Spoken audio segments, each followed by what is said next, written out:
আসসালামু আলাইকুম। তোমাদেরকে অনেক শুভেচ্ছা ভিএমআই ইউনিভার্সিটির পক্ষ থেকে। আজকে আমরা দেখব এক্স অক্ষের এবং ওয়াই অক্ষের সমান্তরাল রেখা সমীকরণ। আমরা প্রথমে এক্স অক্ষের সমান্তরাল রেখা সমীকরণ সম্পর্কে এখানে আলোচনা করব। আমি এখানে লিখতেছি এক্স অক্ষের সমান্তরাল রেখার সমীকরণ। আমরা দেখব যে এক্স অক্ষের সমান্তরাল রেখা কেমন হয়। তো এর জন্য আমি এখানে একটা চিত্র আঁকতেছি। এটা আমাদের ওয়াই অক্ষ আর এটা এক্স অক্ষ, X X prime, Y Y prime, এটা মূল বিন্দু। আমরা জাস্ট একটু বোঝার জন্য এগুলোকে কেটে নিচ্ছি, 1 2 3, এদিক থেকে 1 2 3। যদিও আমাদের আনুমানিক করতেছি একটু কম বেশি হতে পারে, বাট আমরা জাস্ট আঁকতেছি 1 2 3 ইমার্জি এরকম একটা রেখা আমরা এঁকে নিলাম। এখন এক্স অক্ষের সমান্তরাল রেখা আমি ধরে নিলাম যে এরকম একটা রেখা যেটা এক্স অক্ষের প্যারালাল। ওকে, তো এই রেখাটা হলো এক্স অক্ষের সমান্তরাল রেখা। আমরা নিচ দিয়েও একটু এঁকে নিই এক্স অক্ষের সমান্তরাল রেখা। ইমাজিন এটা সেই 3 একক দূর এক্স অক্ষের সমান্তরাল রেখা। আমরা একটু চিহ্নিত করতে পারি 1 2 3, এটা হচ্ছে আমাদের -1 -2 -3। তাহলে এটা 1 2 আর এই বিন্দুটা হচ্ছে আমাদের 3, এটা -1 -2, এটা -3। তো এই হচ্ছে আমরা একটা মোটামুটি চিহ্নিত করলাম। তো আমরা একটু দেখে নেব যে এই বিন্দুটার স্থানাঙ্ক কত। এই বিন্দুটার স্থানাঙ্ক নিশ্চয়ই আমাদের, যেহেতু ওয়াই অক্ষের উপরে, আমরা জানি যে ওয়াই অক্ষের উপরে কোনো বিন্দুর ভুজ 0 হয়, অর্থাৎ এক্স এর মান 0 হবে। আর এটা মূল বিন্দু ও থেকে 3 একক দূরে। তাহলে আমাদের এই বিন্দুটার স্থানাঙ্ক হওয়ার কথা যে 3,0, সরি, আমাদের এই বিন্দুটার স্থানাঙ্ক হওয়ার কথা 0,3। তাহলে এই বিন্দুটার স্থানাঙ্ক আমাদের ওটা হওয়ার কথা। আচ্ছা, আমরা একটু দেখি, যদি এই বিন্দুটার স্থানাঙ্কের কথা বলি, তাহলে এই বিন্দুটার স্থানাঙ্ক আমাদের হবে 1,3। আবার যদি আমরা এই বিন্দুটার স্থানাঙ্কের কথা বলি, তাহলে সেটা হবে 2,3।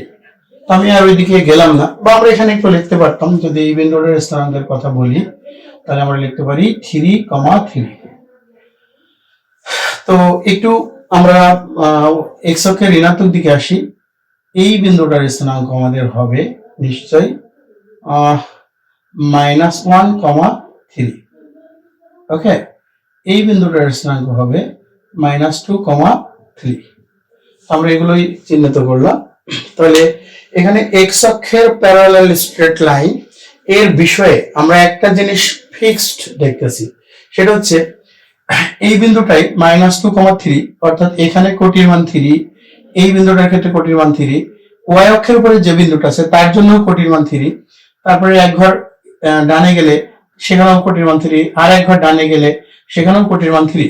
অর্থাৎ এক্স অক্ষের প্যারালাল স্ট্রেট লাইনের ক্ষেত্রে কোটি পজিশনটা সবসময় কি থাকছে, ফিক্সড থাকছে। তো আমরা একটু নিচের এটার ক্ষেত্রে দেখে নেব। তো এই বিন্দুটার ক্ষেত্রে আমাদের স্থানাঙ্কটা হবে 0,-3। ওকে, যদি এই বিন্দুটার ক্ষেত্রে দেখি আমরা, তাহলে আমাদের হবে 1,-3। এই বিন্দুটার ক্ষেত্রে হবে 2,-3। আমরা একটু এই ঋণাত্মক ঘরের দিকে আসি। এই বিন্দুটার ক্ষেত্রে আমাদের স্থানাঙ্কটা হবে -1,-3। এই বিন্দুটার ক্ষেত্রে স্থানাঙ্ক হবে -2,-3। তাহলে এই ক্ষেত্রে আমরা দেখলাম যে এখানেও কোটির মান ফিক্সড, এবং সেই কোটির মানটা হলো এই বিন্দুটার ক্ষেত্রে 2,-3, এটার ক্ষেত্রে -3, এটার ক্ষেত্রে -3, ওয়াই অক্ষের উপরে যেটা তার জন্য -3, তারপরে এক ঘর ডানে গেলে সেইটার জন্য -3। তো এখানে এই সরলরেখাটার ক্ষেত্রে সবসময় কোটির মান হচ্ছে -3, উপরের সরলরেখাটার ক্ষেত্রে সবসময় কোটির মান হলো 3। এবং আমরা খেয়াল করলে দেখতে পাবো যে এক্স অক্ষ থেকে এই যে দূরত্ব রেখাটা সেটা কিন্তু কত, 3। এই দিকের ক্ষেত্রেও আমরা যদি লিখি এক্স অক্ষ থেকে যে দূরত্ব সেটা হচ্ছে 3, যদিও এটা ঋণাত্মক দিকে, বাট দূরত্বকে আমি ঋণাত্মক দিলাম না, বা ঋণাত্মক অক্ষের দিকে বলে এটা -3 হিসেবেও গ্রান্টেড হতে পারে। তাহলে আমরা এই সরলরেখাটার ক্ষেত্রে দেখতে পাচ্ছি y সমান 3, এই সরলরেখাটার ক্ষেত্রে দেখতে পাচ্ছি y সমান -3। সুতরাং x অক্ষের সমান্তরাল রেখার সমীকরণ হলো y equal plus minus a, y equal plus minus a। এখানে প্লাস মাইনাস a বলতে বোঝাচ্ছে যে y ইকুয়াল a হলে সরলরেখাটা মূল বিন্দু থেকে a একক দূর দিয়ে x অক্ষের উপর দিয়ে সমান্তরাল, অর্থাৎ y ইকুয়াল যদি a হয় তাহলে সরলরেখাটি মূল বিন্দু থেকে a একক দূরে x অক্ষের উপর দিয়ে সমান্তরাল, আর y সমান -a হলে রেখাটি মূল বিন্দু বা ওই রেখা থেকে x অক্ষ থেকে নিচ দিয়ে a একক দূর দিয়ে সমান্তরাল। তাহলে আমরা এখানে বুঝলাম যে y অক্ষের সমান্তরাল রেখার সমীকরণ হলো x অক্ষের সমান্তরাল রেখার সমীকরণ হলো y equal plus minus a। যদি y ইকুয়াল প্লাস a হয় তাহলে x অক্ষের উপর দিয়ে সমান্তরাল, যদি y ইকুয়াল মাইনাস a হয় তাহলে x অক্ষের নিচ দিয়ে সমান্তরাল। আর এই a হলো x অক্ষ থেকে ওই রেখাটার দূরত্ব। তো এটা আমরা দেখলাম x অক্ষের x অক্ষের প্যারালাল স্ট্রেট লাইনের সমীকরণ। এখন আমরা দেখব x অক্ষের সমীকরণ। তো আমরা এখানে দেখি যে এই বিন্দুটা তো 0 0, তাই না? ওইটা বিন্দুটা নিয়ে কোনো সমস্যা নাই। এই বিন্দুটা কিন্তু আচ্ছা আমরা এখানে না লিখলে খুব বেশি কেমন ঝামেলাপূর্ণ চিত্র হয়ে যাচ্ছে। তো আমরা জানি যে x অক্ষের উপরে কোনো বিন্দুর কোটি শূন্য হয়, x অক্ষের উপরে কোনো বিন্দুর কোটি শূন্য হয়, অর্থাৎ এই x অক্ষের উপরে সবার জন্য y ইকুয়াল 0। তাই x অক্ষের সমীকরণ হলো y ইকুয়াল 0। তাহলে আমরা এখানে এটাও একটু লিখে রাখি যে x অক্ষের সমীকরণ y ইকুয়াল 0। তাহলে এই হলো আমাদের একটা রেখা। তাহলে আমরা আরেকবার রিপিট করে নিই, সেটা হলো x অক্ষের সমান্তরাল রেখার সমীকরণ y equal plus minus a। যদি y ইকুয়াল প্লাস a হয় তাহলে x অক্ষের উপর দিয়ে সমান্তরাল, যদি y ইকুয়াল মাইনাস a হয় তাহলে x অক্ষের নিচ দিয়ে সমান্তরাল। আর x অক্ষের সমীকরণ হলো y ইকুয়াল 0। আচ্ছা, তো x অক্ষ সম্পর্কে আমাদের কথা গেছে, আমরা এখন একটু y অক্ষের সমান্তরাল রেখা নিয়ে কথা বলবো। এখানে লিখলাম যে y অক্ষের সমান্তরাল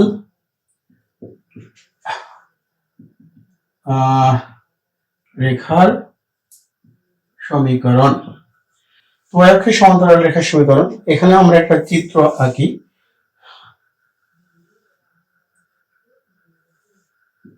x x prime y y prime. Okay, আমরা এখানে একটু চিহ্নিত করে নেব 1 2 3 1 2 3 1 2 3। ইমাজিন এটা হলো 1 2 আচ্ছা 3। ওকে, তো x অক্ষ প্যারালাল স্ট্রেট লাইন, আমরা একটু 2 একক দূর দিয়েই প্যারালাল স্ট্রেট লাইনটা নিলাম। এটা y অক্ষের প্যারালাল একটা স্ট্রেট লাইন। ওকে, আচ্ছা এখানেও 2 একক দূর দিয়েই আমরা নিই। তো যাই হোক, আমরা হাতে এঁকেছি, একটু ঝামেলা হতে পারে, তোমরা নিশ্চয়ই বুঝতে পেরেছো। তাহলে এই বিন্দুটার স্থানাঙ্ক, যেহেতু এটা এক্স অক্ষের উপরে, তাহলে এখানে এক্স অক্ষের উপরে অবশ্যই কোটির মান 0 হবে, এবং সেটা 1 2 একক দূরে। তাহলে এই বিন্দুটার স্থানাঙ্ক হবে 2,0 2,0। তাহলে এখানে এই বিন্দুটার স্থানাঙ্ক আমাদের হবে 2,1, এই বিন্দুর স্থানাঙ্ক হবে 2,2, আর এই বিন্দুর স্থানাঙ্ক হবে 2,3। আমরা একটু নিচ দিয়েও লিখি, তাহলে এখানে আসলে বিন্দুটার স্থানাঙ্ক হবে 2, এটা হবে, হ্যাঁ এটা হবে 2,-1, এই বিন্দুটা হবে 2,-2। তাহলে আমরা এক্স অক্ষের সমান্তরাল এই রেখাটার ক্ষেত্রে একটা জিনিস লক্ষ্য করতে পারছি, যে এখানে ভুজ এর মান সবসময়ই 2, ভুজ এর মান সবসময়ই 2, অর্থাৎ x = 2। তাহলে এই সরলরেখাটার সমীকরণ হলো x = 2। কারণ কি? কারণ এই সরলরেখাটা x অক্ষ থেকে সর্বদা 2 একক দূরে, y অক্ষ থেকে সর্বদা 2 একক দূরে অবস্থিত। আচ্ছা, তো এটার ক্ষেত্রেও আমরা যদি একটু মার্কিং করি, তোমরা তাহলে বুঝতে পারবে। এটা হচ্ছে আমাদের -2,0, এটার ক্ষেত্রে আমাদের হবে -2,1, এটার ক্ষেত্রে আমাদের হবে -2,2। আচ্ছা, এই নিচের দিকে যদি আমরা আসি, এটা হবে -2,-1, এটা হবে -2,-2। তাহলে এই সরলরেখাটার ক্ষেত্রে আমাদের ফিক্সড পজিশন আসছে x = -2। আচ্ছা, তাহলে আমরা এখানে একটু দেখে নেব, এটা y অক্ষ ছিল, তাহলে এখানে আমরা একটু দেখে নেব, যে রেখাটা x অক্ষের y অক্ষের সমান্তরাল এবং y অক্ষ থেকে 2 একক দূর দিয়ে গেছে ডান দিকে, y অক্ষের ডান দিক দিয়ে গেছে 2 একক দূর দিয়ে, সেটা সমীকরণ হয়ে যাচ্ছে, মানে সেটার ক্ষেত্রে ফিক্সড ভ্যালু হয়ে যাচ্ছে x = 2। আর যেটা y অক্ষের বাম পাশ দিয়ে গেছে এবং y অক্ষ থেকে 2 একক দূরে, তার জন্য হচ্ছে x = -2। তাহলে আমরা লিখতে পারি যে y অক্ষের সমান্তরাল রেখার সমীকরণ হলো x = +-a। আচ্ছা, আগে দিয়েছিলাম, তাহলে আমরা এটা b দিই। হ্যাঁ, y = +-b। তো এই y = +-b এটা বোঝাচ্ছে x অক্ষে y অক্ষে প্যারালাল স্ট্রেট লাইন, যদি y = +b হয় তাহলে সেটা y অক্ষের ডান দিক দিয়ে সমান্তরাল, আর যদি y = -b হয় তাহলে সেটা y অক্ষের বাম দিক দিয়ে সমান্তরাল। তাহলে y অক্ষের সমান্তরাল রেখার সাধারণ সমীকরণ হলো x = +-b। এখানে b বলতে সাধারণত মানে y অক্ষ থেকে কত দূরে সেটা বোঝাচ্ছে, যেমন উপরেটা আমাদের a বলতে কত দূরে সেটা বোঝাচ্ছে। আচ্ছা, তাহলে আমরা যদি y অক্ষের কথা বিবেচনা করি, y অক্ষের উপরে সবসময়ই কোন বিন্দুর ভুজ 0 হয়। তাহলে y অক্ষের সমীকরণ, অতএব y অক্ষের সমীকরণ x = 0। তাহলে আমরা আরেকবার রিপিট করে নেব, x অক্ষের প্যারালাল স্ট্রেট লাইন এর সমীকরণ, x অক্ষের সমান্তরাল রেখার সমীকরণ y = +-b বা +-a। যদি y = a হয় তাহলে x অক্ষের উপর দিয়ে সমান্তরাল, y = -a হলে x অক্ষের নিচ দিয়ে সমান্তরাল। আর x অক্ষের সমীকরণ হলো y = 0। আচ্ছা, এবার আমরা y অক্ষের প্যারালাল স্ট্রেট লাইন অর্থাৎ y অক্ষের সমান্তরাল রেখার সমীকরণ হলো x = +-b। যদি x = +b হয় তাহলে y অক্ষের ডান দিক দিয়ে সমান্তরাল, যদি x = -b হয় তাহলে y অক্ষের বাম দিক দিয়ে সমান্তরাল। এবং y অক্ষের সমীকরণ হলো x = 0। এটা সর্বদাই কি ঠিক থাকবে। আর তোমরা এই প্যারালাল স্ট্রেট লাইনের সমীকরণের বিষয়ে সবসময় সুন্দরভাবে খেয়াল রাখবে।